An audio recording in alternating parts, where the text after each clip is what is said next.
चंद्रशेखर उपाध्याय जो जिले के फ्राडिया है, जिले के शिक्षा माफिया हैं, उनको पूरा 3 अध्यापकों से जो है ये 20-20 लाख रुपया लिए हैं कि हम नियुक्ति करेंगे, और वो पीछे पीछे लोग घूमते हैं। लाख वसूली है तो जमा करेंगे 30,000, 35,000 की वसूली है, 35 जमा कर 35 जमा कर चलता रहता है रोजी रोटी। हाँ। नारायणपुर में कोई नहीं, उनका साथ नारायणपुर का कोई नहीं। नमस्कार, मैं मनीष कुमार भारद्वाज। आज हम पहुंच चुके हैं बागी बलिया में। बलिया में मेन रास्ते के ठीक बगल में, और आने का यहाँ पर एक उद्देश्य है। ये हमारे पास एक लेटर है जो ऐसे अगर नहीं दिखाई दे रहा होगा तो हम लेयर चला देंगे। इसमें कार्यालय जिला विद्यालय निरीक्षक बलिया, उनका लेटर है जो 30 अक्टूबर 2024 को इसमें स्पष्टीकरण मांगा गया है।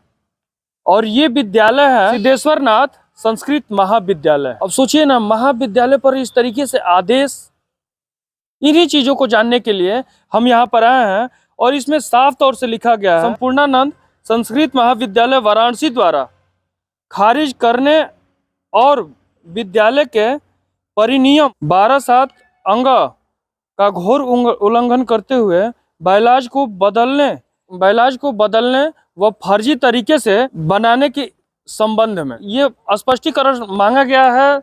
9 अक्टूबर को 30 अक्टूबर को एक आदेश पारित कर दिया गया। ये जिला विद्यालय निरीक्षक देवेंद्र कुमार गुप्ता द्वारा। हम इसी मामले पर पूरा विस्तृत जानकारी लेने के लिए इस महाविद्यालय पर हम पहुंचे हैं और जानने का प्रयास करेंगे। तब तक यहाँ पर कुछ गाड़ियां लगी थी, इन्हीं गाड़ियों को देखते हुए हम, विद्यालय तो बंद है, अथवा नारायणपुर ये आश्रम है,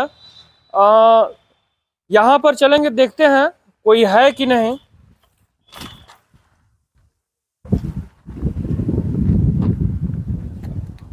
अच्छा, खुला है, आइए हम चलते हैं।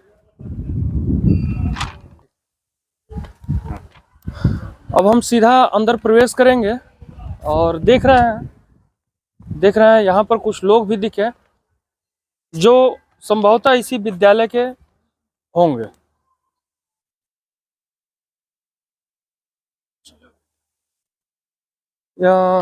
अभी कुछ लोग हैं, महंत जी भी हैं।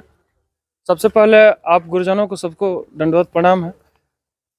ये जो आदेश पारित हुआ, इस विषय में हम जानने का प्रयास करेंगे। पहले स्पष्टीकरण मांगा गया है, ये मामला क्या है और क्यों स्पष्टीकरण, और 30 अक्टूबर को आदेश दे दिया गया, ये इसमें क्या है मामला? ऐसा है कि ये फर्जी तरीके से सन 2011 में मेंबर बन गए, सदस्य बन गए, और स्वामी जी जिसको सदस्य बनाए थे 4 लोगों को, उनके स्थान पर ही स्वयं घुस गए और कागज पत्र लेकर के, जो करुणा भारती जी थी उनको मैनेजर बनाया गया, उनसे लेकर के कि हम अनुमोदन कराएंगे, ये कराएंगे, और अपने अनुसार जो है मेंबर बना लिए। और फर्जी तरीके से तभी से जो है बिना यूनिवर्सिटी के मान्यता के, बिना इंस्पेक्टर के मान्यता के, ये जो है अपना धन उगाही कर रहे थे।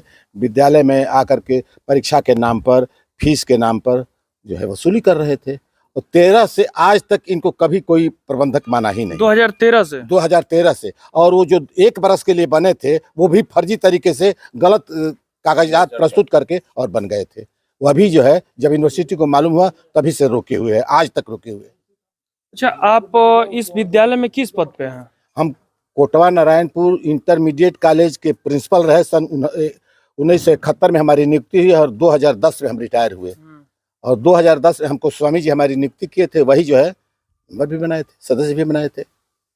कौन कौन वो लोग हैं जो लोगों को नियुक्त किया गया, कौन ऐसा कर रहा है? ऐसा है कि ये चंद्रशेखर उपाध्याय, अपने परितोष उपाध्याय, एक प्रमोद उपाध्याय, एक बीके सिन्हा, ये 4 लोगों को जो है फर्जी तरीके से घुसा दिए, सदस्य बना दिए। इस पर मुकदमा भी हम लोग किए थे, लेकिन सीजीएम ने कहा कि चले जाइए, हाँ चले जाइए आप विभाग में, और वहाँ से जब कुछ होगा तब देखा जाएगा। तो विभाग ने जो है कर दिया। अच्छा, कोर्ट में भी आप लोग कोर्ट में भी गए हैं इस मामले को लेकर। क्या यहाँ के जिला अधिकारी, चाहे जो भी जिम्मेदार लोग हैं, इस पर कार्रवाई नहीं कर रहे थे कि कोर्ट की तरफ आप लोगों को रुख करना पड़ा? कुछ नहीं कार्रवाई हुई है, पैसे के बल पर जो है करा लिया है। उद्देश्य क्या था इस तरीके से नियुक्त करना, और उद्देश्य क्या? अध्यापकों की नियुक्ति करना। हम्म। अध्यापकों 3 अध्यापकों से जो है ये 20-20 लाख रुपया लिए हैं कि हम नियुक्ति करेंगे, और वो पीछे पीछे लोग घूमते हैं नियुक्ति करना। यहाँ पर संस्कृत पाठशाला की परीक्षा होती है यूनिवर्सिटी से संबंधित, तो नकल कराने के नाम पर एक लड़कों से जो है पैसा लेते हैं, क्या नाम है, एडमिशन के नाम पर पैसा लेते हैं धन उगाही के लिए।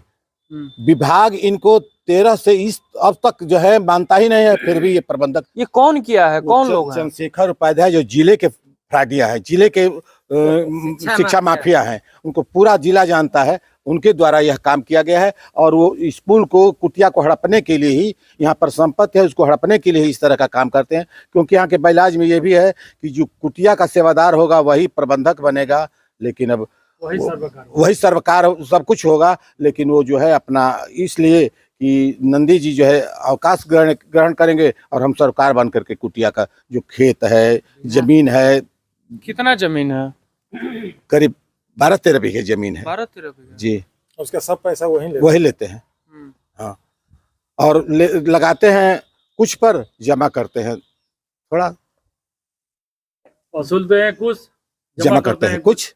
अच्छा, पर्दे के पीछे खेल होता है। पर्दे के 1.5 लाख वसूली है, तो जमा करेंगे 30,000, 35,000 की वसूली है, 35 जमा करते हैं। 35 जमा करते हैं, और 1.5 लाख पर खेत लगा है। इसे गांव के ही लोग तो लेंगे ना खेतवा, जमीन का तो वही लेते हैं लोग, गांव के लोग, और जमा करते हैं 35,000, 1.5 लाख पर, 2 लाख पर प्रति बरस लगता है।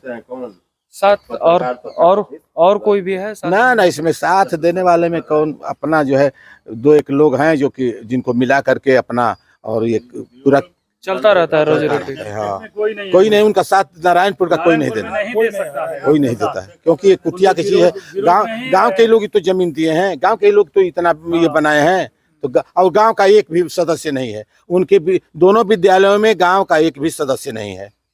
पूरा अपना सेवादार, अपने नाती, अपने पोता, अपने औरत, भाई, घरेलू बना दिए, घरेलू बना दिए हैं। तो ये कहा जा सकता है कि करोड़ों की हाँ, ये करोड़ों की कमाई किए हैं, करोड़ों की कमाई किए हैं। लेकिन फिर भी उस पर अंकुश लग गया। आप लोग कोर्ट का दरवाजा आप लोगों को हाँ जाना पड़ा, और तब जो है हम जब वहाँ से कोर्ट ने कहा कि जाइए विभाग के पास, तब जो है विभाग ने जो है इस पर एक्शन लिया और इनको हटाया।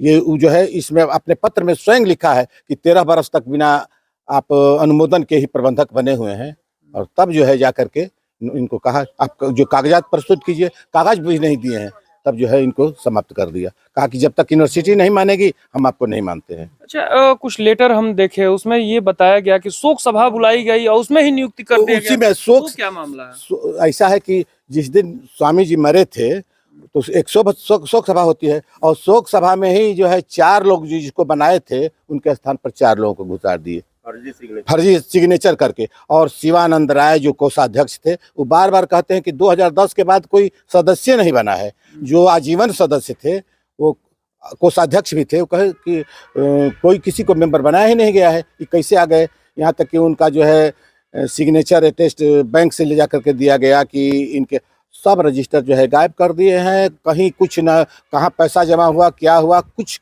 कहीं पर नहीं है। एकदम फर्जी तरीके से ऐसे लोगों को जेल होना चाहिए, जेल होना चाहिए। अगर जैसे इस तरीके से अगर आप लोग मामला संज्ञान में नहीं लाते जी, कोर्ट नहीं जाते जी, तो कहीं ना कहीं फर्जीवाड़ा होता रहता। 3 लोग जो हैं यहाँ के जो प्रबंधक क्या नाम है, प्रधानाचार्य हैं, उनसे पूछे, 3 लोगों को आगे पीछे घुमाता है। वो लोग आते हैं कि हम अध्यापक रह गए, 25-25 लाख 20-20 लाख रुपया जो है लिया है। वो बता रहे थे? हाँ, वो बताते हैं, कैमरे पर आकर बता रहे हैं? नहीं, वो तो नहीं बता पाए। राजकुमार पांडे एक आते हैं, एक यहीं के बाबू साहब है, उनसे लिया है। एक और जो है चिलिकहर के हैं, उनसे लिया है। 3 लोगों से पैसा लिया है। 3 जगह खाली भी है, 3 जगह खाली है। 3 लोगों से कि हम नियुक्ति कर देंगे, 20-20 लाख 25-25 लाख रुपया लेकर के नियुक्ति हो नहीं रही है। इसलिए नहीं हो रही है कि प्रबंधक है नहीं, यूनिवर्सिटी मानती नहीं है, नियुक्ति करेंगे कहीं फर्जीवाड़े। वांट भी निकला था 2015 में, वांट भी निकाले थे। 20 लोग से लिए हैं, अब सबको हम जानते भी नहीं हैं सबको। अब सोचिए ना, जिला के जो भी जिम्मेदार अधिकारी हैं अगर नहीं सुनेंगे तो ऐसे आम लोग कोर्ट का दरवाजा खटखटाते रहेंगे। अब वो भी कहीं ना कहीं अच्छे जगह अगर नहीं पहुंच पाए तो लगातार 20-25 साल या जिंदगी भर लड़ते रह जाए। हाँ। 20 साल उम्र नहीं बची होगी आपकी, नहीं बची नहीं बची है, लेकिन फिर भी कहानी इनकी खत्म हो जाएगी, फाइल दब जाएगी, ऐसे ही चलता रहेगा, तारीख पर तारीख चलता रहेगा। लेकिन शिवानंद राय जी लड़ते लड़ते मर गए। शिवानंद राय जी जो आजीवन कोषाध्यक्ष को ऐसा है कि इलाज ये भी है कि किसी पदाधिकारी को और किसी सदस्य को हटा नहीं सकते, उनको कोषाध्यक्ष से हटा करके प्रमोद उपाध्याय को बना दिए थे। अपने अनुसार जो है अपना कानून बनाते हैं। यूनिवर्सिटी साफ नियम कहते हैं कि हमसे अनुज्ञा लेकर के तब इलाज परिवर्तित करेंगे, और अपने आप ही बना दिए। अपने सेवादार को भी सदस्य बना दिए हैं, अपने लड़के दो लड़के को बना दिए हैं, अपने हैं, अपनी पत्नी को बनाए, जिसको जिसको चाहते हैं सदस्य बनाते हैं, जबकि जो नियम भी नहीं है। हाई कोर्ट ने रोक दिया है। कोर्ट रोक भी दिया, रोक भी दिया, रोक था। उसके बाद परितोष उपाध्याय को अपने लड़के को बनाकर फिर अपने प्रबंधक बन गए हैं। जी आप अपना नाम बताएं। मैं संतोष कुमार राय, ग्राम प्रधान प्रतिनिधि नारायणपुर। आप ग्राम प्रधान प्रतिनिधि हैं नारायणपुर के। क्या जैसे रोक था उसके बाद क्या बता रहे थे? जैसे हमारे पिताजी प्रेम शंकर राय, स्वर्गीय प्रेम शंकर राय और चंद्रशेखर जो प्रबंधक हैं, वो दोनों लोग लड़ते थे। दोनों लोगों को हाई कोर्ट ने रोक लगा दिया। तो ये क्या किए, अपने लड़के को अपने जगह पर लड़के को परितोष उपाध्याय को बनाकर प्रबंधक। फिर जाइए अब उनका कीजिए। फिर कुछ साल, 1 साल 2 साल रहे, उसके बाद अपने प्रबंधक बन गए हैं। हाई कोर्ट का आदेश है, रोक लगा है। नसीरपुर मठ के महंत जी हैं, इनसे भी जानने का प्रयास करेंगे। सबसे पहले आपको प्रणाम है। प्रणाम है। आप इस मामले में कैसे चले आए? अरे एकदम फ्रॉड है चंद्रशेखर उपाध्याय, हमसे तो बहुत झड़प हो गई, मारने के लिए उठे, तब से हमारे यहाँ आता ही नहीं। बहुत कमीना किस्म का है। जो इसके पहले जो है मठ के हमारे भाई थे। अच्छा, वो भी सदस्य थे। तो अच्छा, आपके भाई इसमें सदस्य थे, तो आप जितने सदस्य के लोग इकट्ठा हैं तो आपको भी बुलाया गया इस मामले में? बुलाया गया। अब देखिए, जो जिम्मेदार अधिकारी अगर संज्ञान नहीं लेंगे तो कोर्ट का दरवाजा खटखटाना पड़ेगा, और सही जगह नहीं पहुंच पाएंगे तो जिंदगी खत्म हो जाएगी, फिर भी न्याय नहीं मिल पाएगा। लेकिन जिम्मेदार अधिकारी कर क्या रहे हैं? एक बार संज्ञान देने के बाद, कई बार निरीक्षण करने के बाद, कई बार ये बताया गया कि कई बार निरीक्षण किया गया, लेकिन फिर भी कोई कार्रवाई नहीं हुई। ऐसा वो कई बार पहले भी निरीक्षण किया? कई बार हुआ था। अध्यापक रहे हैं। अच्छा, आप पाठशाला में यही अध्यापक, आप अध्यापक रहे हैं, कई बार एप्लीकेशन बार दिया गया। अरे उत्तर ही से चल रहा है। आपका नाम श्री कृष्ण सिंह यादव। 13 से लगातार कई बार निरीक्षण, कई लोग आए गए। हाँ, जितना फर्जीवाड़ा करना पड़ा करते रहे, और कुछ बोलने वाले नहीं थे, लेकिन प्रिंसिपल साहब और अपना काम शुरू किए और इस स्थिति में पहुंचाए। चलिए, आप लोगों का संघर्ष है, लेकिन आगे देखा जाता है। आगे फिर इन लोगों की रणनीति क्या होगी, और ऐसे फर्जीवाड़ा अगर साइन कोई करता है तो उस पर 420 का केस बनना चाहिए कि नहीं बनना चाहिए? जी 420 का 419 का केस चलना चाहिए। लेकिन अब देखा जाता है कि नियम, इन लोगों के नियम क्या कहते हैं? नियम तो यही कहता है कि हाँ 420 का केस बनना चाहिए, उन लोगों को मुकदमा होना चाहिए, जेल जाना चाहिए, क्योंकि ये कुछ भी कर सकता है, जो फर्जी साइन कर सकता है। जिम्मेदार अधिकारी से हम ये कहेंगे कि इन लोगों पर कड़ी से कड़ी कार्रवाई करें, और जो भी सही है उसको देखें। अभी यहाँ के जो अध्यापक हैं इनसे हम बात करेंगे। जी, आपका परिचय? नंदकिशोर भंडारी, मैं प्राचार्य हूँ स्कूल का, संस्कृत महाविद्यालय के। अच्छा, आगे की रणनीति क्या होगी? आगे की रणनीति तो देखिए, हमारे जितना भी हमारे गुरुदेव है, मान लीजिए हमारे सहायक अध्यापक रहे हैं पहले, और जो अभी चल रहा है विवादे समझिए इसको जिस ढंग से, या हमारी आश्रम या हमारी कुटी, हमारी जो है क्या नाम है मंदिर संस्था सुरक्षित रहे, वही हमको करना है। हाँ। लगातार, अरे बार आप लोग एप्लीकेशन देते रहे, अधिकारी तो सुन ही नहीं रहे हैं, बताइए। ये ऐसा है ना कि न सुनने का कारण क्या है? एक तो इन्होंने मुकदमा कर दिया, एक बार मुकदमा किए निस्तारण हुआ, दोबारा मुकदमा के निस्तारण हुआ, तीबारा फिर सुनने में आया है कि मुकदमा की है। इसलिए भी थोड़ा सा ऑफिसर लोग भी क्या करें, मुकदमा के दौरान हाईकोर्ट को देखता है, इसलिए यहाँ कोई काम नहीं हो रहा है। लेकिन अब लगे हैं सब कोई, अब हो हमारे जाएगा। गांव के लोग सारे लोग लगे हैं, प्रधान से लेकर के हमारे पूर्व जो है प्रधानाचार्य जी भी हैं इंटर कॉलेज के, हमारे अध्यापक भी हैं श्री कृष्णदेव, और ये सब हमारे सहयोगी हैं, हमारे गुरुदेव के शिष्य हैं ये, समझ रहे ना। तो ऐसे ऐसे लोग आएंगे तो जो है धीरे धीरे सबसे सहयोगी हमारे जो शैलेश कुमार जी हैं, तो ऐसा लगता है कि अब आगे धीरे धीरे ठीक हो जाएगा। जो बिगड़ा हुआ जो है कार्य जो है इतना जल्दी नहीं होता है, लेकिन धीरे धीरे सही हो जाएगा, अब उम्मीद यही है। मेरी आशा, अब यही उम्मीद उम्मीद है। है। हाँ, उम्मीद है, क्योंकि एक बार पहले भी इस तरह से बातों को जो है देखा गया था। और मेरा तनख्वाह भी जो है लेखाधिकारी पास किए थे, लेकिन 2 ही महीना बीतते बीतते पुनः उन्होंने पता नहीं कौन सा जो कानून धारा लगाया, अभी तक मेरा जो है 1 महीना पहले तक उन्हीं का दस्तखत से पास हुआ, लेकिन अब नवंबर का तनख्वाह मेरा चला गया है लेखाधिकारी दस्तखत से। तो हमें लगता है कि अब ठीक धीरे धीरे ठीक हो गया। जहाँ भी ज़्यादा बिगड़ता है ना तो बनने में भी समय लगता है, ये हम देखें हर जगह। चलिए, जिम्मेदार अधिकारियों को अब ये संज्ञान में है, तो लग रहा है कि कुछ उम्मीद है इन लोगों के पास।